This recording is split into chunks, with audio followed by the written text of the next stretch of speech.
A manhã fria e cinzenta de São Paulo derramava uma luz pálida sobre o coração financeiro da Faria Lima.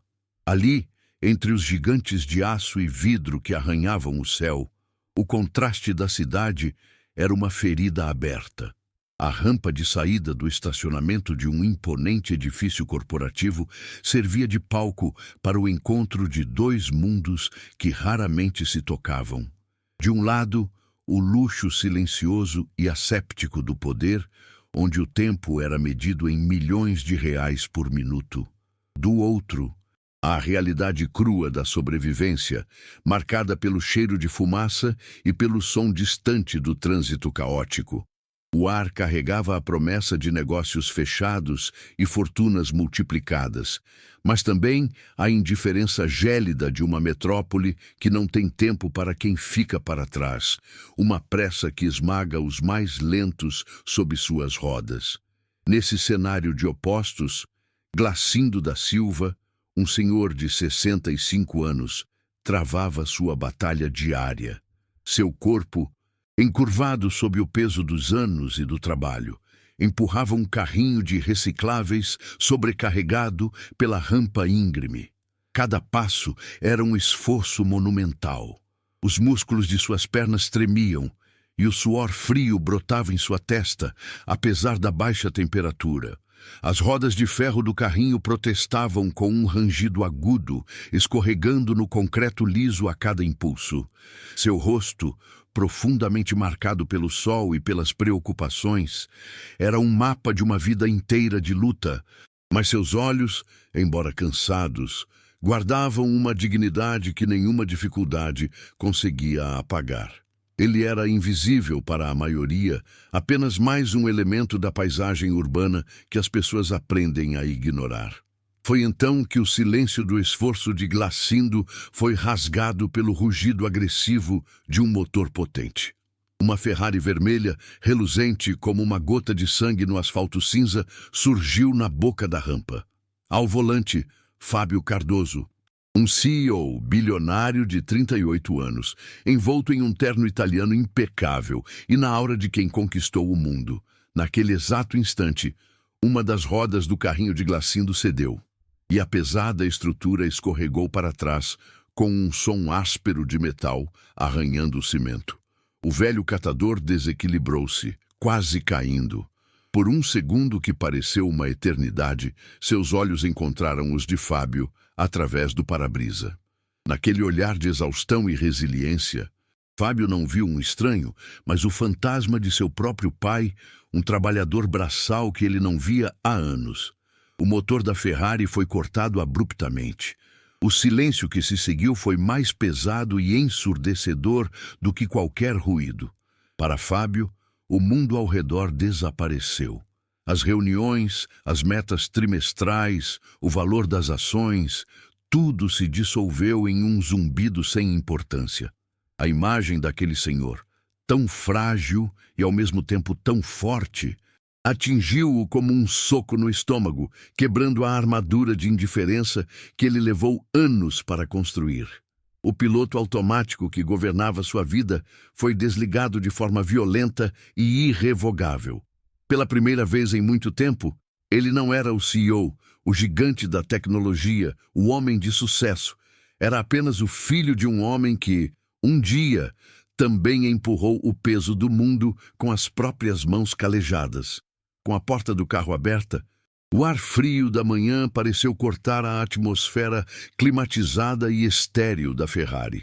Fábio Cardoso saiu, e por um instante o mundo assistiu a uma cena que desafiava a lógica da Faria Lima. O bilionário, com seus sapatos italianos de couro polido pisando o asfalto sujo, caminhou até a traseira do carrinho de recicláveis. Sem dizer uma palavra, ele agarrou as barras de metal frias e ásperas. Suas mãos, acostumadas a assinar contratos milionários, agora sentindo a textura da luta diária de outro homem. Glacindo, surpreso, apenas assentiu com a cabeça. E juntos, os dois homens, um gigante do mercado e um anão da sociedade, começaram a empurrar. O som do esforço conjunto, das respirações ofegantes e das rodas teimosas, preencheu o silêncio da rampa, uma sinfonia improvável de solidariedade. No topo, a batalha estava vencida. Ambos ofegavam, o vapor de suas respirações se misturando no ar gelado. O carrinho, finalmente em terreno plano, parecia um troféu conquistado a duras penas. Fábio encostou-se na parede, o terno impecável agora levemente amassado, o coração batendo mais forte do que em qualquer reunião de conselho. Ele olhou para o senhor ao seu lado, para as veias saltadas em suas mãos calejadas, para a dignidade em seu rosto cansado. O piloto automático que governava sua vida havia sido desligado, e no lugar dele, uma curiosidade genuína e dolorosa brotou. Ele precisava saber, precisava entender. Aquele homem não era mais uma sombra na paisagem urbana. Ele era real, tinha um nome, uma história, um peso que Fábio sentiu em seus próprios músculos. Qual o seu nome, senhor? A voz de Fábio saiu mais baixa e rouca do que o habitual, desprovida da autoridade de CEO. O velho homem o encarou, os olhos marejados de suor e talvez algo mais. Houve uma pausa, como se ele estivesse desacostumado a ser notado, a ser perguntado sobre si mesmo. Glacindo da Silva, respondeu, a voz frágil, mas firme. Ele não contou sua vida inteira, apenas fragmentos que pintavam um quadro completo de solidão e resiliência. Falou da esposa que se foi há anos, da falta de família por perto, do trabalho de sol a sol que mal pagava o aluguel de um pequeno cômodo. Cada palavra era simples, dita sem autopiedade, mas carregada com o peso de uma vida inteira de batalhas silenciosas. Enquanto Glacindo falava, Fábio não ouvia apenas uma história de dificuldade. Ele ouvia o eco da história de seu próprio pai, um homem que ele havia deixado para trás em sua escalada frenética rumo ao sucesso. Naquele instante, uma decisão se formou em sua mente, não nascida da lógica empresarial, mas de uma necessidade visceral de reparar algo quebrado dentro de si. Senhor Glacindo, ele interrompeu suavemente. Eu tenho uma proposta. Quero lhe oferecer um emprego na minha empresa. Serviços gerais.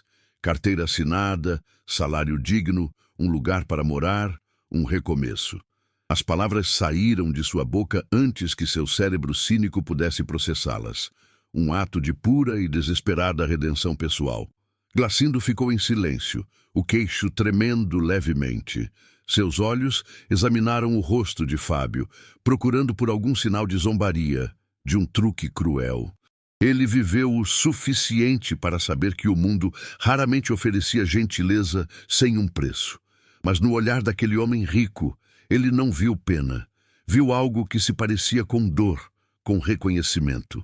A descrença inicial deu lugar a uma onda de emoção que quase o derrubou. Com a voz embargada, ele conseguiu apenas sussurrar um "eu aceito". Naquele momento, na fria calçada de São Paulo, um contrato invisível foi selado, não com tinta e papel, mas com a moeda rara da empatia. Um acordo que mudaria a vida de ambos para sempre, de maneiras que nenhum deles poderia prever. A primeira barreira, no entanto, não veio da rua, mas de dentro das paredes de vidro e aço da própria empresa de Fábio. Ao apresentar sua decisão ao Departamento de Recursos Humanos, ele foi recebido com uma série de olhares perplexos e objeções burocráticas. Falaram em processos seletivos, em qualificações mínimas, em políticas internas que não contemplavam contratações informais.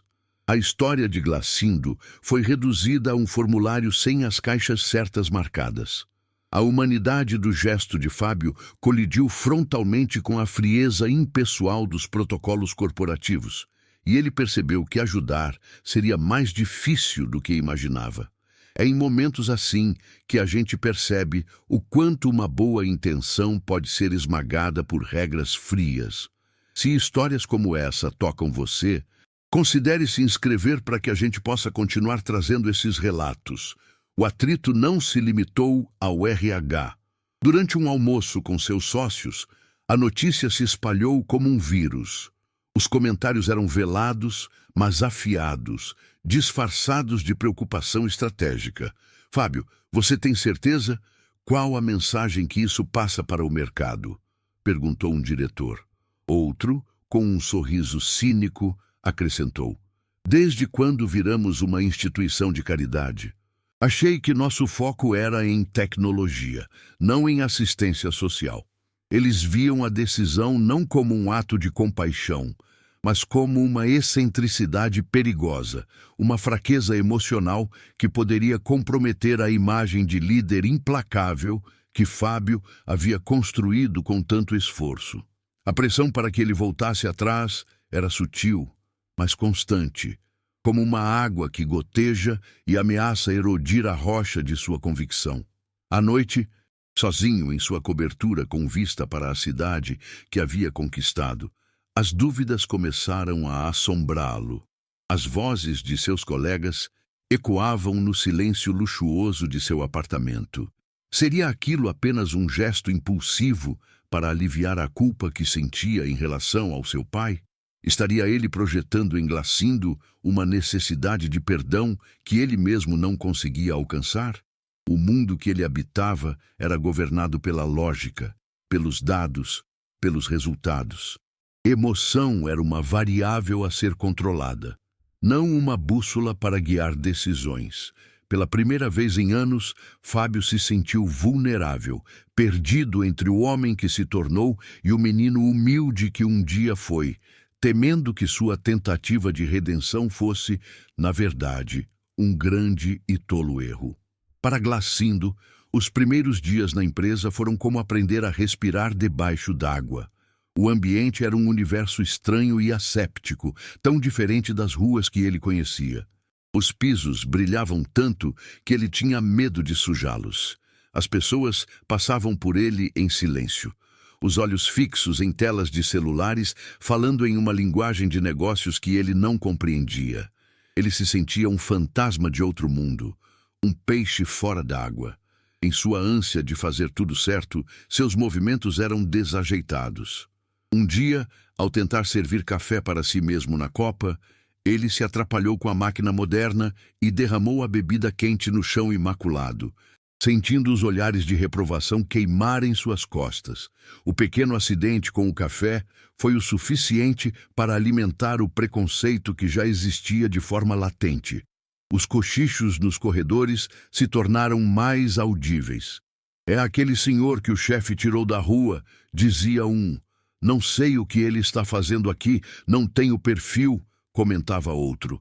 Ninguém era abertamente cruel, mas a exclusão era sentida em cada olhar de lado, em cada silêncio que se formava quando ele entrava em uma sala.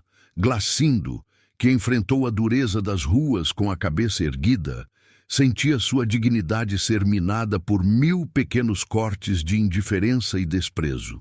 A invisibilidade que ele sentia lá fora era, de certa forma, menos dolorosa do que essa visibilidade indesejada, onde ele era visto apenas como um erro, um problema. Fábio não demorou a perceber o que estava acontecendo. Um dia, ao passar pela copa, ele viu a cena de longe. Glacindo, limpando o chão com um pano, enquanto 2 jovens funcionários o observavam de canto, com sorrisos de escárnio. Ele viu a humilhação nos ombros curvados de Glacindo, a mesma postura de derrota que via em seu pai depois de um dia de trabalho exaustivo e mal pago.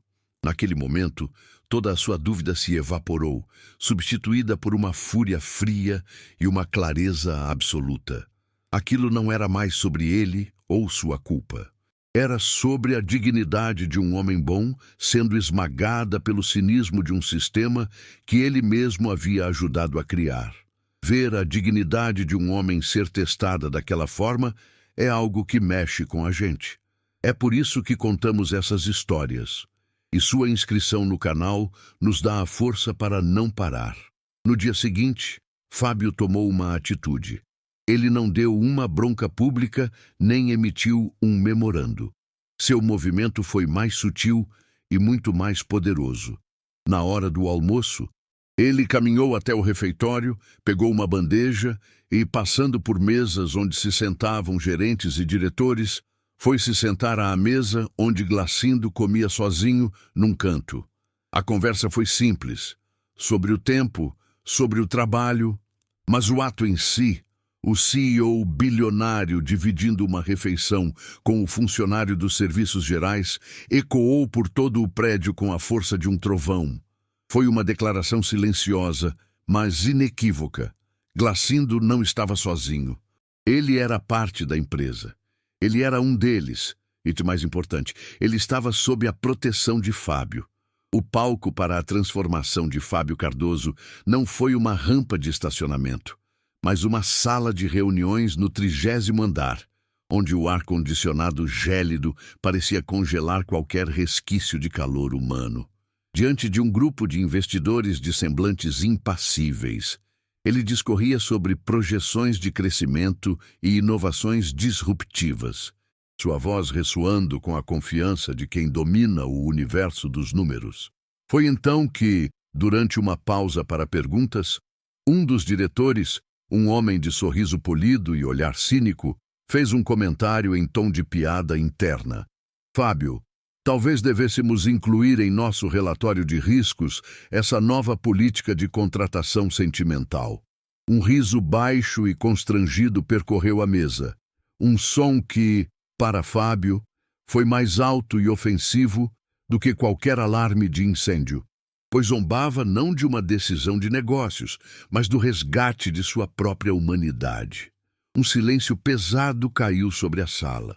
Fábio não respondeu imediatamente.